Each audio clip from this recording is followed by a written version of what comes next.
उंदलुस के शहर से दूर एक गरीब और पसमानदा गांव में नज़ीर नामी शख्स रहता था।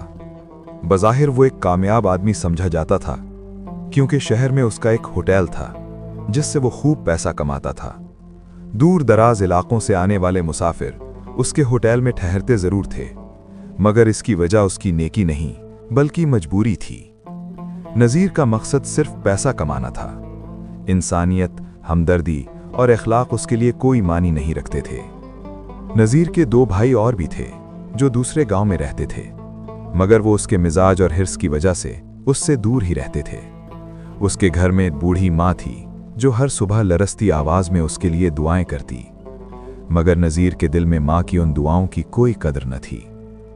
वो उन दुआओं को बोझ समझता, सिर्फ रस्म के तौर पर आमीन कहकर घर से निकल जाता, जैसे माँ के अल्फाज नहीं बल्कि हवा के झोंके हों। नज़ीर की बीवी और 2 साल का बच्चा भी उसी घर में रहते थे। घर में सिर्फ एक ही कमरा था और उसके आगे एक छोटा सा बरामदा। सर्दी सख्त थी और इसी एक कमरे में नज़ीर की माँ भी सोती थी। वो बूढ़ी और बीमार थी।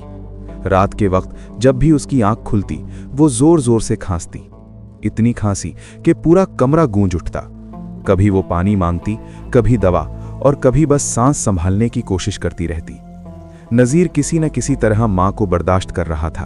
दिल में बोझ जरूर था, मगर वो खामोश रहता। लेकिन उसकी बीवी के लिए ये सब बर्दाश्त से बाहर था। उसे न बूढ़ी माँ की बीमारी से हमदर्दी थी, न उसकी मजबूरी का एहसास। सारी रात खांसी की आवाज़, बार बार पानी और दवा मांगना, ये सब उसके आसाब पर सवार रहता।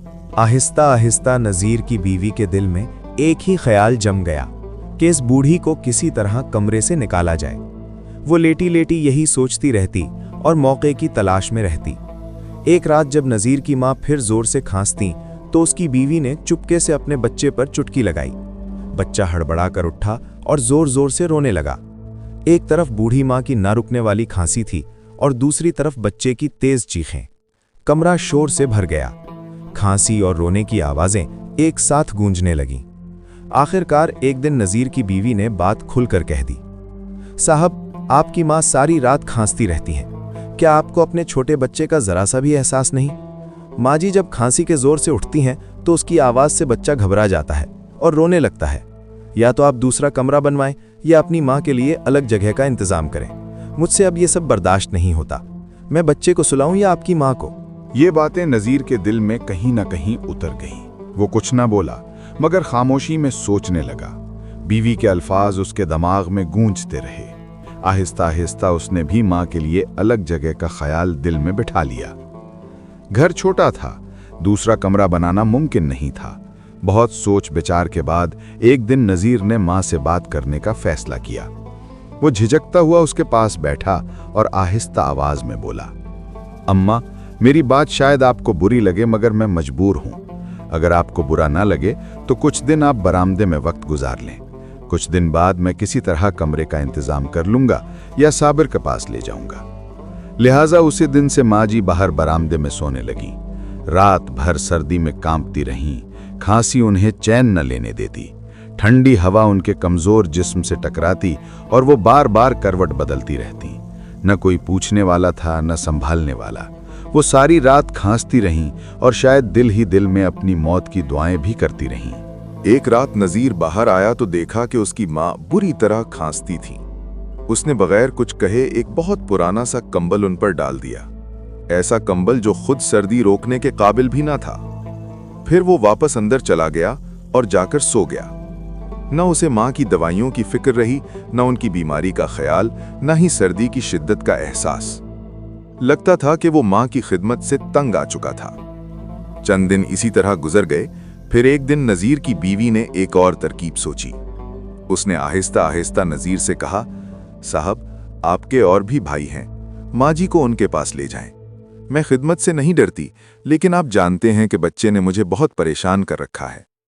नज़ीर ने बीवी की बातें सुनी और अगले ही दिन फैसला कर लिया। वो माँ को साथ लेकर दूसरे भाई साबिर के घर चला गया। वहां पहुंचकर उसने कहा, साबिर भाई, मेरा छोटा बच्चा बहुत रोता है और माँ जी को भी नींद में बहुत तकलीफ होती है। मेरे पास अब कोई और चारा नहीं, इसलिए आपके पास आया हूँ। साबिर भी कुछ कम न था। उसने सर्द लहजे में जवाब दिया, ठीक है, माँ को छोड़ दो, मगर याद रखो मेरे पास माँ जी के अच्छे खाने और दवाइयों के अखराजात के पैसे नहीं हैं। नज़ीर ने बात बढ़ाने के बजाय कुछ पैसे साबिर के हाथ में थमा दिए। माँ को वहां छोड़ा और वापस चला आया। साबिर ने माँ को घर के एक वीरान कमरे में ले जाकर लेटा दिया। कमरा सुनसान था, न वहां सहूलत थी न सुकून। साबिर के बच्चे जब भी माँ जी के पास आने की कोशिश करते, उसकी बीवी फौरन उन्हें दूर हटा देती और सख्ती से कहती, माँ जी के करीब मत जाओ वरना बीमार हो जाओगे। ये जुमले माँ जी के दिल पर खंजर की मानंद लगते, मगर सुनने के सिवा उनके पास कोई चारा न था। वो खामोशी से सब कुछ सहती रहीं। हर दुख को दिल में दबाकर साबिर की बीवी दिन में कभी कभार थोड़ा सा खाना रखती। सारी रात माँ खांसती रहती, कमजोर जिस्म कांपता रहता और वो बस अल्लाह अल्लाह करते हुए रात गुजारती रहीं। दिन निकलने पर उनके दिल को थोड़ा सा सुकून मिलता कि शायद अब कुछ खाने को मिल जाए। यही रवैया दिन ब दिन माँ को और ज्यादा कमजोर करता गया। बीमारी बढ़ती गई, ताकत खत्म होती गई और आंखों की रोशनी जैसे मध्यम होने लगी। आखिरकार एक दिन ऐसा भी आया कि माँ ने बात करना ही छोड़ दिया। जब साबिर ने माँ जी की हालत देखी तो उसे अंदाजा हुआ कि अब बात उसके बस की नहीं रही। माँ की कमजोरी, खामोशी और मुसलसल खांसी देखकर वो घबरा गया। आखिरकार वो माँ जी को अपने तीसरे भाई जमाल के पास ले गया। औलाद के दर्द को माँ के सिवा कोई नहीं जानता, वरना ये लम्हात ऐसे थे कि दुआ के बजाय बद्दुआ के मुस्तहिक थे। मगर वो माँ थीं, भला कैसे अपनी औलाद के लिए बद्दुआ करती। इन सब दुखों के बावजूद वो हमेशा अपने बच्चों के लिए भलाई की दुआएं मांगती रहीं। तीसरा बेटा जमाल एक जमींदार था। जैसे ही उसने माँ को इस हाल में देखा, फौरन उनके लिए खाने का इंतजाम किया। फिर उन्हें एक मशहूर हकीम के पास ले गया। इलाज में कोई कमी न छोड़ी गई। जो दवा जरूरी थी, जो परहेज बताया गया, सब कुछ किया गया। यहां तक कि माँ की सेहत के लिए उसने अपनी जमीनें तक फरोख्त कर दी। जमाल ने अपनी बीवी से साफ और सख्त लहजे में कहा, अगर मेरी माँ को कुछ हो गया तो मैं तुम्हें कभी माफ नहीं करूंगा। माँ की खिदमत तुम्हारी जिम्मेदारी है। मुझे और बच्चों को पीछे रखो, सबसे पहले अम्मा की खिदमत है। माँ के लिए भी जमाल ने अपना कमरा खाली कर दिया। वो माँ को गर्म कमरे में सुलाता और खुद अपनी बीवी और बच्चों के साथ बरामदे में सोता।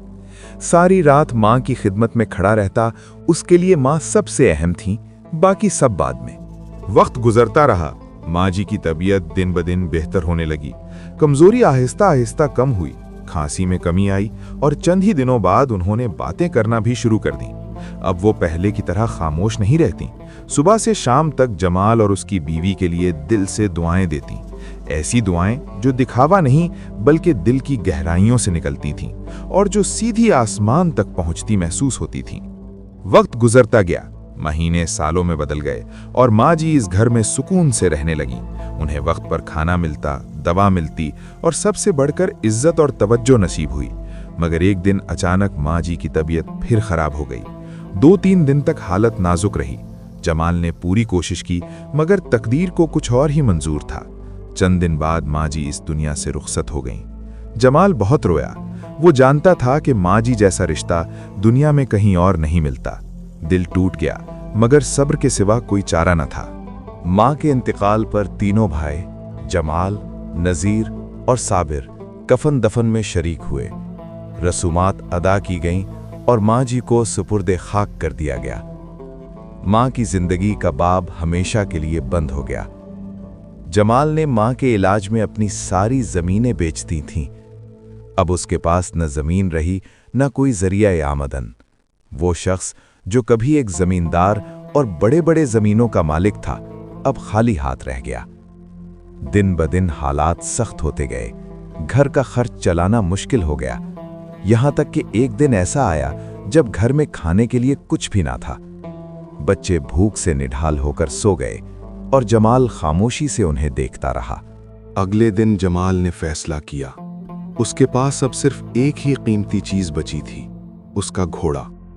उसने सोचा कि अगर ये भी चला गया तो कुछ न बचेगा, लेकिन अगर ये ना बेचा तो जिंदगी रुक जाएगी। लिहाजा उसने अपना घोड़ा बेच दिया। जो रकम मिली वो ज्यादा नहीं थी, मगर उसी रकम को उसने सहारा बनाया। इसी पैसे से उसने कपड़ों का एक छोटा सा कारोबार शुरू किया। ना कोई बड़ी दुकान, ना ज्यादा माल, बस थोड़ा सा कपड़ा और बहुत मेहनत। दिन भर वो खुद बैठता, ग्राहकों से बात करता, नाप तोल करता और दयानतदारी से सौदा करता। जिस काम में अल्लाह बरकत डाल दे वहां कमी नहीं रहती। असल ताकत उसकी ईमानदारी और माँ की वो दुआएं थीं जो हर आजमाइश में उसे गिरने नहीं देती। चंद ही हफ्तों में सारा कपड़ा फरोख्त हो गया और अच्छा खासा मुनाफा हासिल हुआ। अगली बार जमाल ने पहले से ज्यादा कपड़ा खरीदा। फिर कारोबार बढ़ता गया। पहले एक छोटी सी दुकान, फिर वो दुकान बड़ी हो गई। कुछ ही अरसे में दूसरी दुकान भी ले ली। वक्त गुजरता गया और जमाल का नाम बाजार में फैलने लगा। वही जमाल जो कभी बच्चों को भूखा सुला चुका था, अब सैकड़ों लोगों को रोजगार देने लगा। जिन जमीनों को जमाल ने माजी के इलाज के लिए बेच दिया था, चंद ही सालों में वो सब वापस खरीद ली गईं। वक्त के साथ उसकी मेहनत रंग लाने लगी और वो गांव के अमीर लोगों में शुमार होने लगा। उसका दरवाजा कभी बंद न होता।